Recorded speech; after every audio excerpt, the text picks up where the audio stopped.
Eu estava olhando para minha própria filha através das grades de uma cela. Sim, você ouviu certo. Minha própria filha havia me colocado ali. As lágrimas desciam pelo meu rosto enquanto ela me encarava com frieza, sem demonstrar nenhum pingo de remorso.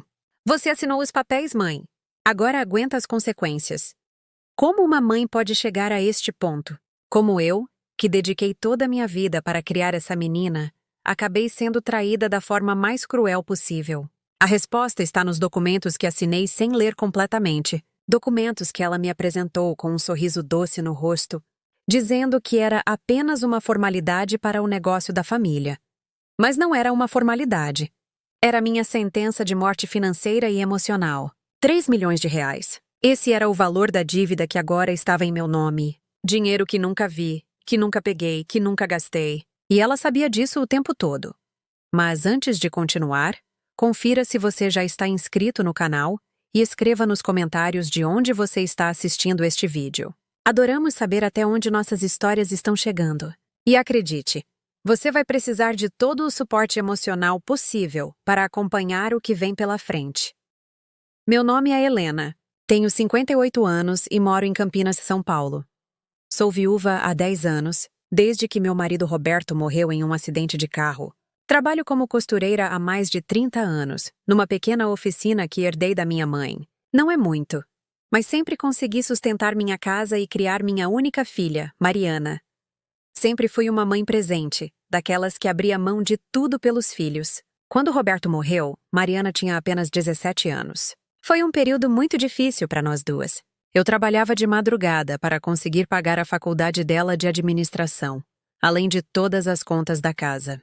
Minhas mãos ficaram calejadas de tanto costurar, mas ver minha filha se formar foi uma das maiores alegrias da minha vida. Mariana sempre foi esperta, muito inteligente. Talvez esperta demais para o próprio bem. Depois que se formou, começou a trabalhar em uma empresa de investimentos. Ela dizia que entendia de dinheiro, de negócios, coisas que eu nunca consegui compreender direito. Eu confiava nela completamente. Afinal, uma mãe sempre confia na filha, não é mesmo? Minha vida sempre teve uma rotina muito simples e reconfortante. Acordava às 5 da manhã, preparava um café forte e doce, do jeito que aprendi com minha mãe. O cheiro do café recém-passado ainda consegue me acalmar, mesmo depois de tudo que aconteceu. Minha oficina fica na parte da frente da casa. Uma sala pequena, mas organizada, com 2 máquinas de costura antigas que funcionam perfeitamente. As paredes são cobertas de fotos das clientes satisfeitas com seus vestidos de festa, vestidos de noiva, roupas para formatura. Cada peça que saía das minhas mãos levava um pedaço do meu coração. Mariana costumava aparecer 2 ou 3 vezes por semana. Ela morava num apartamento no centro da cidade, um lugar bonito que ela conseguiu comprar depois de alguns anos trabalhando. Eu ficava orgulhosa de ver como ela havia crescido profissionalmente. Sempre chegava de carro novo, bem vestida, com aquele perfume caro que eu nunca conseguia identificar. Mãe, você precisa parar de trabalhar tanto. Ela dizia sempre, sentada na minha pequena cozinha, tomando o mesmo café que eu preparava desde que ela era criança. Já está na hora de você descansar, aproveitar a vida. Eu sorria e respondia que o trabalho era minha vida, que não saberia o que fazer sem as costuras, sem as clientes que vinham contar suas histórias enquanto eu ajustava suas roupas. A Dona Maria, que fazia vestido para a filha casar. A Júlia, que precisava de uma roupa especial para a formatura do filho. Essas histórias davam sentido aos meus dias. Nas tardes de domingo, Mariana às vezes vinha almoçar. Eu preparava aquele frango assado com batatas que ela adorava desde pequena. Conversávamos sobre tudo um pouco. O trabalho dela, os clientes da minha oficina, as novelas que assistíamos.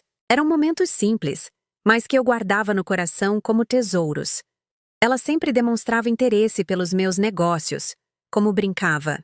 Perguntava sobre as finanças, sobre quanto eu ganhava, sobre as contas que pagava. Eu achava fofo ela se preocupar comigo.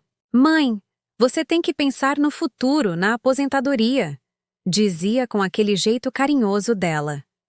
Foi numa terça-feira de março que tudo começou. Eu estava terminando a barra de um vestido azul marinho quando ouvi o barulho familiar do carro da Mariana estacionando na frente de casa. Mas dessa vez ela não veio sozinha. Havia um homem com ela, bem vestido, de terno escuro e pasta na mão. Mãe, Este é o Dr. Fernando, um advogado amigo meu, ela disse, entrando na oficina com um sorriso que na época me pareceu normal, mas que hoje reconheço como forçado. Ele veio falar sobre uma oportunidade incrível para a senhora. Dr. Fernando era um homem de uns 40 anos, cabelos grisalhos, muito educado. Falava com aquela voz pausada de quem está acostumado a convencer pessoas. Dona Helena, sua filha me contou sobre sua situação financeira. Vim apresentar uma proposta que pode mudar sua vida. Sentamos na pequena sala de estar, aquela onde eu recebia as clientes mais íntimas. Mariana me trouxe um copo d'água e ficou ao meu lado, segurando minha mão. Esse gesto, que na época me tranquilizou, hoje me dá calafrios. A senhora tem uma propriedade valiosa aqui. Começou o advogado gesticulando para indicar a casa. E sua filha me disse que a senhora sempre teve o sonho de ter uma renda extra, algo que garantisse seu futuro. Eu olhei para Mariana, confusa. Nunca havia falado sobre ter renda extra ou estar preocupada com o futuro. Meu trabalho me sustentava bem, e eu havia conseguido até guardar um dinheiro na poupança ao longo dos anos. Mas minha filha assentiu com a cabeça, como se realmente tivéssemos conversado sobre isso. O que exatamente o senhor está propondo? E perguntei, ainda tentando entender a situação. Dr. Fernando abriu sua pasta e tirou alguns documentos. É um investimento muito seguro, dona Helena. A senhora emprestaria o nome para um negócio da sua filha, e em troca receberia uma porcentagem dos lucros todos os meses. É uma oportunidade única. Mariana apertou minha mão. Mãe, eu já expliquei tudo para o doutor. É um negócio que vai nos dar muito dinheiro. A senhora pode parar de trabalhar tanto, pode até viajar. Conhecer lugares novos. Eu nunca havia demonstrado interesse em viajar, mas a forma como ela falava me fazia sentir como se realmente fosse um sonho meu. Mas o que eu preciso fazer exatamente? Apenas assinar alguns papéis, respondeu o advogado, estendendo os documentos em minha direção. São documentos padrão, formalidades para que tudo seja legal e transparente. Peguei os papéis nas mãos. Eram muitas páginas, com uma letra muito pequena, cheias de termos jurídicos que eu não compreendia. Tentei ler, mas as palavras pareciam dançar na minha frente. Doutor, eu não estou entendendo muito bem essas palavras. Mãe, o doutor já explicou tudo. Mariana interrompeu, com um tom ligeiramente impaciente que me chamou a atenção. São só formalidades. Confia em mim. Essas palavras, confia em mim, ecoaram na minha cabeça. É claro que eu confiava nela. Era minha filha, meu sangue. Se ela estava me dizendo que era seguro, por que eu duvidaria? Dr. Fernando sorriu de forma tranquilizadora. Dona Helena, entendo sua preocupação, mas garanto que está tudo em ordem. Sua filha já revisou tudo comigo várias vezes. É apenas uma questão de tornar oficial um investimento que já está praticamente fechado. Que tipo de negócio é esse? Insisti, ainda folheando os papéis sem conseguir compreender. Importação e exportação, respondeu Mariana rapidamente. Produtos eletrônicos. É um mercado muito lucrativo, mãe. Eu trabalho com isso há anos. Isso era novidade para mim. Eu sempre pensei que ela trabalhasse com investimentos, não com importação. Mas talvez eu tivesse entendido errado, ou talvez ela tivesse mudado de área. Filhos crescem, mudam, seguem novos caminhos. Se você também está sentindo o frio na barriga comigo, já se inscreve no canal para não perder o que vem a seguir. A história só está começando. E você não vai acreditar no que descobri depois. Depois que assinei os papéis, Dr. Fernando os guardou cuidadosamente em sua pasta e se despediu com um aperto de mão firme. Em breve a senhora começará a ver os primeiros resultados deste investimento, disse, com aquele mesmo sorriso confiante. Mariana ficou mais um pouco, me ajudando a arrumar a oficina. Conversamos sobre coisas cotidianas, mas eu notei que ela parecia ansiosa, olhando o celular constantemente. Tudo bem, filha? Perguntei. Está tudo ótimo, mãe. Só estou ansiosa para ver como esse investimento vai mudar nossas vidas. Respondeu, me dando um beijo na testa antes de ir embora. As 2 semanas seguintes foram normais. Eu continuei com minha rotina de sempre, costurando, recebendo clientes, cuidando da casa. Mariana apareceu algumas vezes, sempre perguntando se alguém havia me procurado ou se eu havia recebido alguma ligação estranha. Que tipo de ligação? Eu perguntava. Às vezes ligam do banco para confirmar dados quando você faz investimentos assim. É normal, ela explicava com naturalidade. Mas as ligações que começaram a chegar não eram normais. A primeira foi numa quinta-feira, por volta das 2 da tarde. Um homem com voz grossa se identificou como representante de uma financeira. Senhora Helena, estamos entrando em contato sobre o vencimento da primeira parcela do seu empréstimo. Empréstimo? Deve haver algum engano. Eu não fiz nenhum empréstimo, respondi confusa. Senhora, temos aqui todos os documentos assinados pela senhora. O valor total é de 3 milhões de reais, e a primeira parcela de 300 mil reais vence na próxima semana. Meu mundo parou. 3 milhões de reais. Eu nunca havia visto tanto dinheiro nem em sonhos. Tem que haver um erro. Eu não assinei nenhum empréstimo. Senhora, preciso que a senhora compareça à nossa sede para regularizar a situação. Os documentos estão todos aqui, com sua assinatura reconhecida em cartório. Desliguei o telefone com as mãos tremendo e imediatamente liguei para Mariana. Ela atendeu no terceiro toque, e sua voz soou estranha, distante. Mãe, o que foi? Contei sobre a ligação, esperando que ela ficasse tão indignada quanto eu com aquele equívoco. Mas sua reação foi diferente do que eu esperava. Mãe, calma! Deve ser alguma confusão com os documentos que assinamos. Vou resolver isso. Mariana, eles falaram de 3 milhões de reais. Como pode ser uma confusão? Mãe, confia em mim. Vou ligar para o Dr. Fernando agora mesmo. Amanhã tudo estará esclarecido. Mas no dia seguinte, outra ligação chegou. Dessa vez era um banco diferente, cobrando uma dívida de 500 mil reais. E depois mais outra financeira, mais 200 mil reais. Era como se uma avalanche de dívidas tivesse desabado sobre minha cabeça da noite para o dia.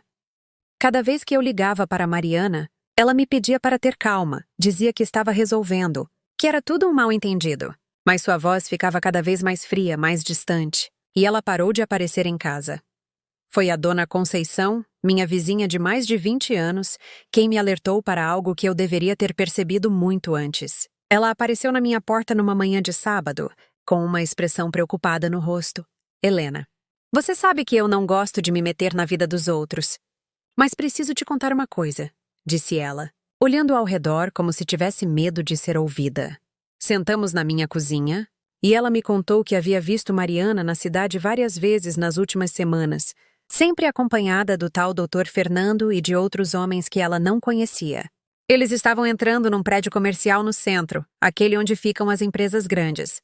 E qual o problema nisso, Conceição? Perguntei, ainda não entendendo aonde ela queria chegar. Helena, sua filha, estava dirigindo um carro novo, caríssimo. E o jeito como ela se vestia? Parecia uma pessoa completamente diferente da menina que eu vi crescer aqui. Aquelas palavras me deixaram inquieta. Mariana realmente havia mudado muito nos últimos meses, mas eu havia atribuído isso ao sucesso profissional. Será que havia algo mais? Naquela tarde, decidi fazer algo que nunca imaginei que faria. Fui até o apartamento de Mariana. Toquei a campainha várias vezes, mas ninguém atendeu. Perguntei ao porteiro se ela estava em casa. A senhora Mariana? Ela mudou daqui há mais de um mês. Ele me informou com naturalidade. Senti como se o chão tivesse desaparecido debaixo dos meus pés. Mudou? Para onde? Não sei informar, senhora. Ela apenas disse que havia comprado uma casa maior e melhor. Casa maior e melhor? Com que dinheiro? As perguntas começaram a se acumular na minha cabeça como nuvens de tempestade. Voltei para casa caminhando devagar, tentando processar todas essas informações. Naquela noite não consegui dormir. Fiquei na cozinha, repassando cada conversa que havia tido com Mariana nos últimos meses, cada detalhe dos documentos que havia assinado sem ler direito. A verdade começou a formar um desenho terrível na minha mente. No domingo, tomei coragem para fazer algo que deveria ter feito muito antes. Fui ao cartório onde os documentos haviam sido reconhecidos. Paguei uma taxa para ter cópias de tudo que havia assinado. Quando li os documentos com calma, com a ajuda de uma vizinha que entendia mais de leis, descobri a terrível realidade. Eu não havia assinado um contrato de investimento. Eu havia assinado como avalista e fiadora de múltiplos empréstimos, que somavam exatamente 3 milhões e meio de reais. Mais que isso, eu havia colocado minha casa, minha oficina, tudo que possuía como garantia dessas dívidas. E o pior de tudo, O tomador principal de todos esses empréstimos era uma empresa em nome de Mariana Silva Santos, minha própria filha. A descoberta me deixou em estado de choque por dias. Eu passava horas sentada na minha oficina, olhando para as máquinas de costura, para as fotos na parede, para tudo que poderia perder por causa da traição da minha própria filha. Como ela foi capaz de fazer isso comigo? Tentei ligar para Mariana centenas de vezes, mas seu telefone estava sempre desligado ou fora de área. Enviei mensagens, todas sem resposta. Era como se ela tivesse simplesmente desaparecido da face da terra. Foi então que decidi contratar um advogado. O Dr. Paulo era um homem simples, que trabalhava numa sala pequena perto do centro da cidade. Quando mostrei os documentos para ele, vi sua expressão mudar completamente. Dona Helena, a senhora foi vítima de um golpe muito bem elaborado. Ele disse, analisando cada página com cuidado. Sua filha usou sua confiança para aplicar um esquema que pode custar não apenas seu patrimônio, mas também sua liberdade. Minha liberdade? E perguntei sem entender.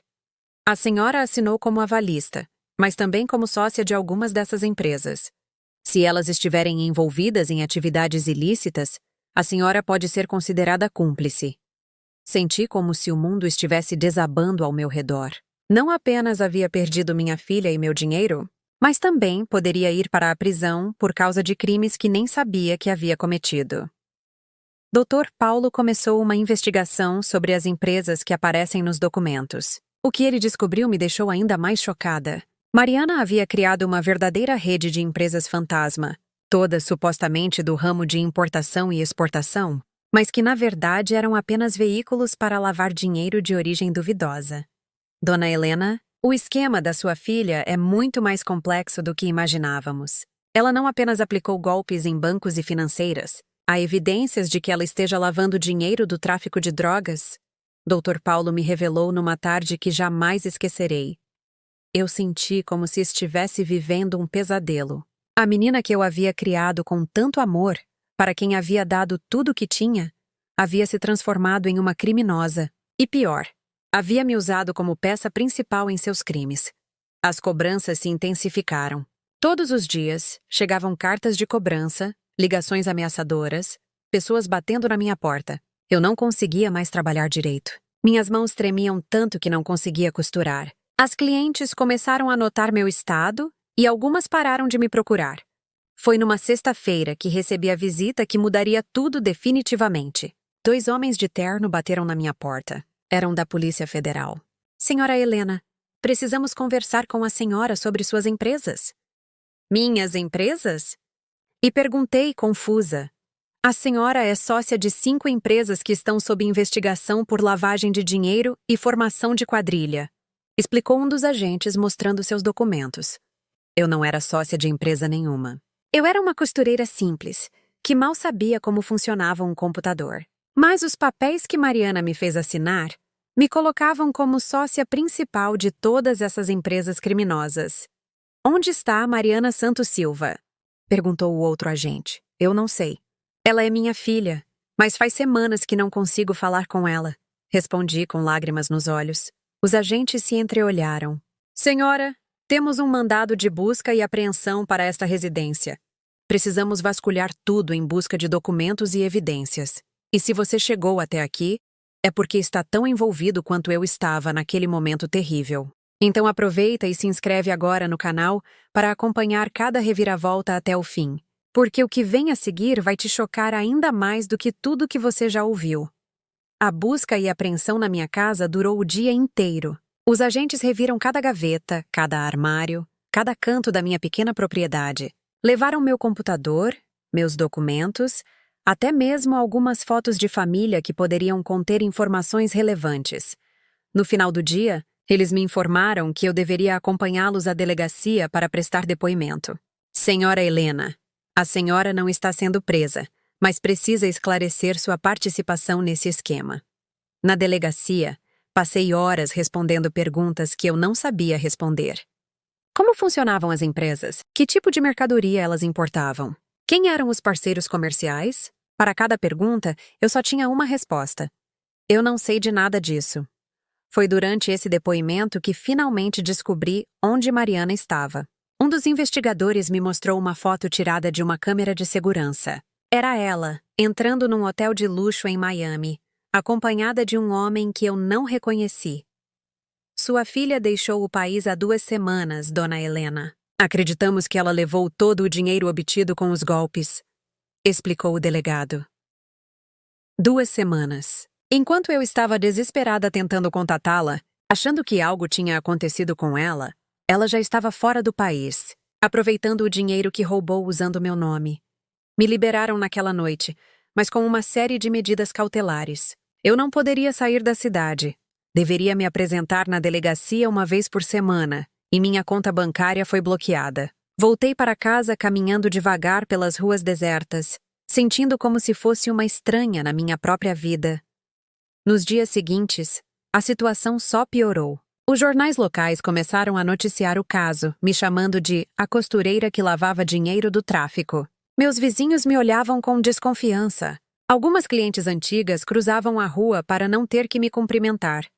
Eu me sentia completamente sozinha no mundo. A única pessoa em quem eu realmente confiava havia me traído da forma mais cruel possível. E agora eu estava sendo tratada como criminosa por uma cidade inteira. Foi numa terça-feira, 3 semanas depois da busca e apreensão, que recebi uma ligação que mudaria tudo mais uma vez. Era Mariana. Depois de semanas sem dar notícias, ela simplesmente ligou como se nada tivesse acontecido. Oi, mãe, disse sua voz do outro lado da linha, como se estivesse ligando para comentar sobre o tempo. Eu fiquei alguns segundos em silêncio, sem conseguir acreditar. Mariana? Onde você está? O que você fez comigo? Mãe, eu posso explicar tudo. Preciso que você venha me encontrar. Te encontrar onde? A Polícia Federal está atrás de você. Eu sei, mãe. Por isso preciso que você venha. Posso resolver tudo, mas preciso da sua ajuda. Ela me deu o endereço de um hotel na capital, a 2 horas de Campinas. Disse que estaria me esperando no restaurante às 7 da noite. E mãe, não conte para ninguém que falamos. Desliguei o telefone com as mãos tremendo. Dr. Paulo havia me aconselhado a não ter nenhum contato com Mariana caso ela aparecesse, pois isso poderia complicar ainda mais minha situação legal. Mas ela era minha filha. Talvez realmente pudesse explicar tudo. Talvez houvesse uma justificativa que eu não estava vendo. Decidi ir ao encontro. Peguei um ônibus para São Paulo e cheguei ao hotel no horário marcado. Era um lugar luxuoso. O tipo de lugar onde eu nunca havia imaginado que colocaria os pés. Procurei pelo restaurante e a vi sentada numa mesa no fundo, usando roupas caras e joias que eu nunca tinha visto antes. Quando ela me viu chegando, sorriu como se fôssemos 2 amigas se reencontrando após uma viagem. Mãe, que bom que veio! Me sentei na frente dela, ainda tentando processar a situação. Mariana, o que você fez comigo? Por que você fez isso? Sua expressão mudou ligeiramente. O sorriso continuou lá, mas seus olhos ficaram frios. Mãe, você não entende como o mundo funciona. Aquela vida que vocês levaram, você e o papai, é de pessoas pequenas. Eu queria algo maior. Algo maior? Mariana, você me transformou numa criminosa. Eu posso ir presa por causa do que você fez. Ela deu de ombros com uma naturalidade que me gelou o sangue. Mãe, você assinou os papéis. Ninguém obrigou. Você disse que era um investimento? Você mentiu para mim? Eu não menti. Eu apenas não contei todos os detalhes. Luke, mãe, eu posso resolver sua situação. Tenho contatos. Posso fazer com que retirem as acusações contra você. Como? Ela se inclinou para a frente, falando baixo. Você precisa assumir toda a culpa.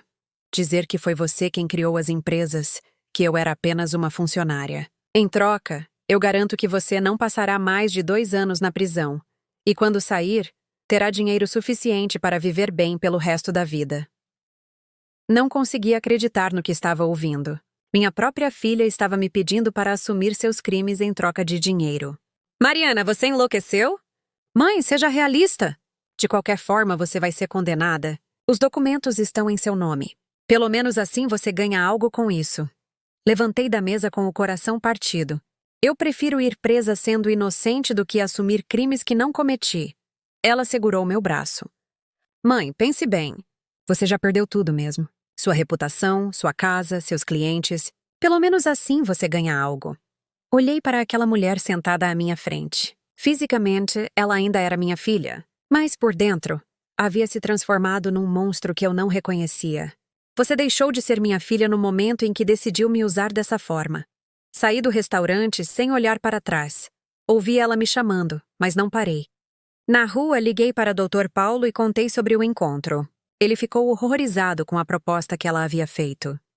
Dona Helena, isso confirma que ela realmente planejou tudo desde o início. Precisamos gravar uma conversa assim se ela tentar contato novamente. Mas Mariana não tentou mais contato. 2 semanas depois, Dr. Paulo me informou que ela havia sido presa em Miami, tentando embarcar para um país que não tem tratado de extradição com o Brasil. Parte do dinheiro foi recuperado, mas a maior parte havia sido transferida para contas em paraísos fiscais. Hoje, 6 meses depois de tudo isso acontecer, ainda estou tentando reconstruir minha vida. O processo judicial ainda está correndo, mas Dr. Paulo está confiante de que conseguiremos provar minha inocência. As evidências de que fui vítima de um golpe são muito claras. Consegui manter minha casa, graças ao trabalho incansável do meu advogado e ao fato de que parte do dinheiro foi recuperada. Mas as marcas emocionais são muito mais difíceis de curar do que as financeiras. Voltei a costurar, mas não é mais a mesma coisa. Minhas mãos ainda tremem às vezes quando lembro de tudo o que aconteceu. Algumas clientes antigas voltaram, mas outras nunca mais me procuraram. A desconfiança de algumas pessoas da cidade ainda é palpável. O que mais me dói não é nem a traição em si, mas a frieza com que ela foi executada. Mariana planejou tudo durante meses, talvez anos. Cada visita, cada conversa, cada "eu te amo, mãe", foi calculado para me levar até o momento de assinar aqueles papéis. Descobri, através das investigações, que ela já havia aplicado golpes similares em outras pessoas. Eu não fui sua primeira vítima, apenas a mais fácil. Afinal, que mãe desconfiaria da própria filha? Mas sabe o que mais me choca quando penso em tudo isso? É que em alguns momentos, por mais doloroso que seja admitir, eu ainda sinto saudade dela. Não da mulher fria que encontrei naquele hotel, mas da menina que eu criei, da filha que eu pensei que ela era. Às vezes, quando estou costurando sozinha na minha oficina, lembro das tardes em que ela ficava sentada ali ao meu lado, me contando sobre a escola, sobre os amigos, sobre os sonhos que tinha. Será que aquela menina realmente existiu? Ou sempre foi apenas uma máscara que ela usava? Dr. Paulo me disse que Mariana pode pegar até 15 anos de prisão pelos crimes que cometeu. 15 anos. Quando ela sair, eu terei mais de 70 anos, se ainda estiver viva. Será que um dia ela vai procurar perdão? Será que eu conseguiria perdoar? A verdade é que não sei. O que sei é que não sou mais a mesma pessoa de antes. Perdi não apenas o dinheiro e quase perdi minha casa, mas também perdi minha capacidade de confiar plenamente nas pessoas. Cada novo cliente que entra na minha oficina, cada nova amizade que pode surgir, tudo vem acompanhado de uma pequena voz na minha cabeça perguntando: e se for tudo mentira? Dona Conceição, minha vizinha, tem sido um anjo na minha vida. Ela vem tomar café comigo todas as manhãs, me ajuda com as compras quando preciso, fica comigo nos dias em que a tristeza aperta demais. Helena, ela me disse outro dia, você não pode deixar que a maldade de uma pessoa, mesmo sendo sua filha, destrua sua capacidade de ver o bem que ainda existe no mundo. Ela tem razão. Aos poucos, estou tentando reconstruir não apenas minha vida financeira, mas também minha fé na humanidade. Alguns vizinhos que no início me evitaram, voltaram a me cumprimentar. Algumas clientes novas chegaram, recomendadas por antigas que nunca duvidaram da minha honestidade. Semana passada, uma moça jovem, da idade que Mariana tinha quando se formou, veio fazer um vestido para sua formatura. Enquanto eu tirava suas medidas, ela me contou sobre os planos que tinha, sobre como queria ajudar a família depois de formada. Por um momento, senti meu coração apertar, lembrando de conversas similares que tive com minha filha anos atrás. Mas então percebi algo importante. Nem toda filha trai a mãe. Nem todo amor é falso. A maldade de Mariana não pode me cegar para a bondade que ainda existe no mundo. Ainda há dias difíceis, dias em que acordo chorando, dias em que me pergunto onde foi que errei na criação dela. Mas também há dias bons, dias em que consigo rir de novo, dias em que sinto esperança voltando devagar ao meu coração. Recentemente, comecei a frequentar um grupo de apoio para vítimas de crimes financeiros. Descobri que não estou sozinha. Há muitas pessoas que passaram por situações similares, que foram traídas por parentes, amigos, pessoas em quem confiavam plenamente. Ouvir essas histórias me ajuda a entender que o que aconteceu comigo não foi culpa minha. Eu não fui ingênua por confiar na minha filha. Eu fui uma mãe normal, que amava incondicionalmente. O erro não foi meu amor, mas a incapacidade dela de corresponder a esse amor com honestidade. Se você chegou até o final dessa história, obrigada por ter ficado comigo durante esses momentos tão difíceis. Compartilhar isso com vocês de alguma forma alivia o peso que carrego no coração. Se esta história te tocou de alguma forma, se inscreva no canal e deixe um comentário contando o que você achou. E se você conhece alguém que pode estar passando por uma situação similar, compartilhe este vídeo. Às vezes, ouvir a experiência de outra pessoa pode ajudar alguém a identificar sinais de perigo antes que seja tarde demais. Lembre-se, confiar não é um defeito, é uma virtude. O problema nunca é de quem confia, mas de quem abusa dessa confiança. Até o próximo vídeo. E que vocês tenham sempre pessoas verdadeiras ao seu lado.